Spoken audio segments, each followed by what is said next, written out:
Hello भाई लोग। कैसे हैं आप लोग। उम्मीद है कि आप सब लोग बहुत बढ़िया होंगे। तो आपके भाई ने न्यू चैनल स्टार्ट किया है जिसका नाम है थॉट्स बाय यस। तो आज मैं शेयर करने वाला हूँ हॉरर स्टोरी, जो कि आपको पता है मैं अभी 2-3 महीने पहले उत्तराखंड घूमने गया था। वहाँ पे हम एक होटल में रुके थे मसूरी। तो सब लोग खा के सो गए थे 10 बजे, और हम 2-3 लोग थे वो टहलने निकले।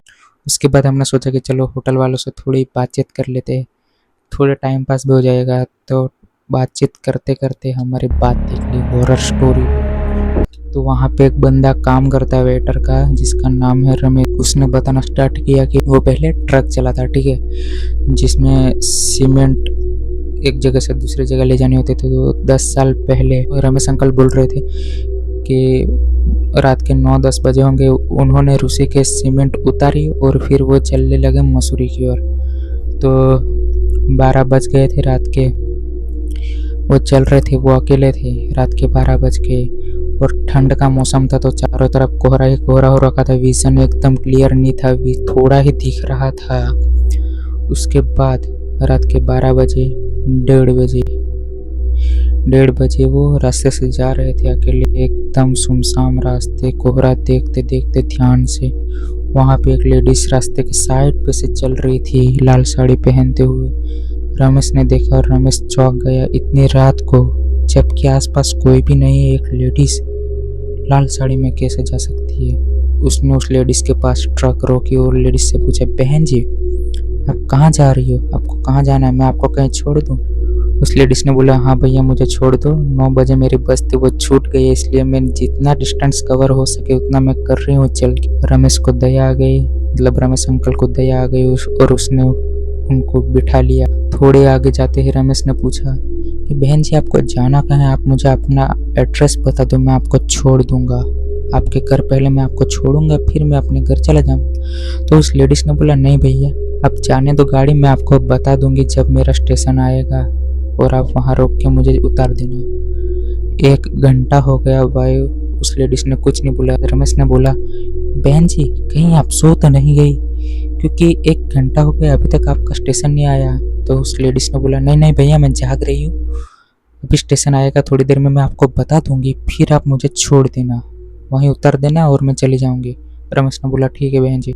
2 ही बजे थे, 2 या 2:30 बज रहे थे। रमेश सर को कुछ ऐसा याद नहीं था, तो रमेश ने बोला 2 या 2:30 बज रहे थे। उस लेडीज ने मुझे एक जगह रोका, पूरी तरह सुनसान। उस लेडीज ने बोला कि मुझे यहाँ उतार तो मैं यहाँ से चली जाऊंगी। रमेश ने बोला ठीक है। रमेश ने ट्रक खड़ी की और उस लेडीज को उतारे। लेडीज सुनसान रास्ते चलने लगी, एक पेड़ दिख रहा था दूर, वहाँ जाने लगी।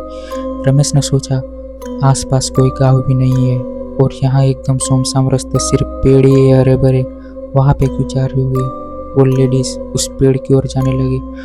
उस पेड़ के पास पहुँच के उस लेडीज ने अपनी साड़ी चीर दी और पेड़ पे डाली और वहाँ लटक गई।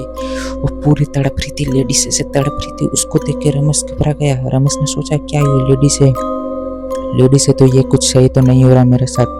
फिर रमेश घबरा गया और रमेश को देख के वो जो फील हुआ, रमेश की फट गई वाइब, लिटरली फट गई। वो लेडीज पूरी तड़प रही है और उसकी गर्दन रमेश को देख के हंस रही है। भाई रमेश की फटे। रमेश ने सैल मारा और रमेश ने गाड़ी जो भगाई है। मैक्सिमम 1 घंटे तक रमेश ने लगातार गाड़ी चलाई और उसने रेडियो में भजन भी स्टार्ट कर दिए थे। रमेश जैसे ही थोड़ा शांत होने लगा, लगभग 3 बजने वाले थे, आगे जाके फिर से वही लेडीज थी, लाल साड़ी में जा रही थी। उस लेडीज ने हाथ आगे किया और बोला, भैया जी मुझे आगे छोड़ दोगे, मुझे देर हो रही है, मुझे अपने घर जाना है, मुझे छोड़ दो। रमेश ने सोचा अब बैठाऊंगा तो मेरे तो लग जाएंगे, इसलिए रमेश ने गाड़ी भगाई, वहां से भी भगाई। रमेश ने फिर हनुमान चालीसा चालू कर दी और रमेश पूरा घबरा गया था। फिर लगभग 4:30 बजने वाले थे, कोहरा थोड़ा थोड़ा लो हो रहा था। वहीं पे रास्तों के बीचों बीच वो लेडीज बैठी थी और ऐसे करके हंस रही थी और ऐसे ऐसे देखा और रमेश की ओर देख के हंसने लगी। रमेश की फटने लगी। रमेश लिटरली घबरा रहा और फिर रमेश ने चाल मारा। रमेश ने ट्रक जो भगाया, लेडीज भी वहीं से उठी और लेडीज भी ट्रक की ओर चलने लगी।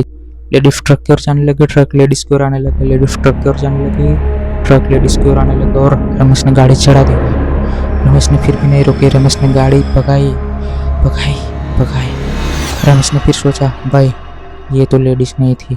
इसके ऊपर से पूरी गाड़ी निकल गई, लेकिन उसको कोई फर्क नहीं पड़ा। रमेश हनुमान चालीसा सुनते सुनते जा रहा था और लिटरली 5 बजने वाले थे। रमेश जैसे ही कूल डाउन हुआ तभी बाजू में से आवाज आई, भैया जी मुझे आगे छोड़ दोगे, मुझे लेट हो रहा है, मुझे अपने घर जाना है।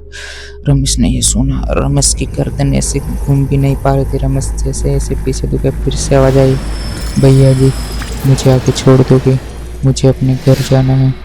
रमेश ने जैसे देखा तो भाई वो लेडीज उसके बाजू में बैठी थी। वो देख के ही रमेश वहीं पे बेहोश हो गया भाई। और वो जैसे ही वहां पे बेहोश हुआ, उठा ही नहीं। सीधे 5-5:30 बजे जब गांव के आजू बाजू के लोग आए, ट्रक देख के उसको उठाने आए, तब रमेश ने बताया, भैया जी मेरे साथ ऐसे ऐसे हुआ और एक लेडीज ने मुझे रात को बहुत किलसाया है और मेरे साथ ऐसे ऐसी घटना घट गई है। तब गांव वालों ने बोला, हाँ भैया यहाँ पे ऐसा होता है, इसलिए हम भी रात को 10 बजे के बाद यहाँ से बाहर नहीं निकलते और यहाँ पे बहुत लोगों की मौत भी हुई है। रमेश ने जैसे ही सुना, रमेश की सांस में सांस आई और रमेश ने 2 पल के लिए सोचा कि अच्छा हुआ मैं भजन सुन के आ रहा था, मैं हनुमान चालीसा चालू कर रखी थी, इसलिए मैं बच गया। एक वो दिन था और एक आज का दिन है। रमेश ने तब से ट्रक और कार पकड़ी भी नहीं है भाई। और रमेश ने बताया कि भाई उस दिन के बाद मैं इस होटल में वेटर का काम कर रहा हूँ। मेरा घर यहाँ बाजू में ही है। मैं 10 बजे तक काम करता हूँ और उसके बाद आराम से घर जाके सो जाता हूँ। भाई ये सुनते ही हमारे गूज़बम्स आ गए। लिटरली अभी भी गूज़बम्स आ रहे हो भाई लोग। क्या कहानी थी, लेकिन कहानी सिर्फ इतनी ही थी।